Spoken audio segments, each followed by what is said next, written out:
The second straight year, the Sanderson Farms Championship had to go to a playoff hole to determine a winner.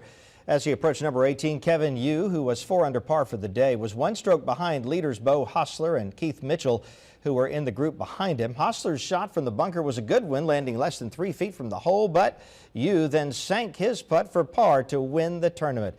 His parents were in town from Taiwan to see it happen.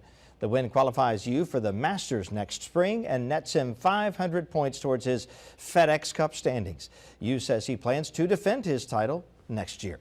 And Sanderson Farms is extending its sponsorship of the tournament. Parent company Wayne Sanderson Farms had said it would end the title sponsorship after this year's event, but it's now extending the deal for at least one more year. The tournament will continue to be played at the Country Club of Jackson.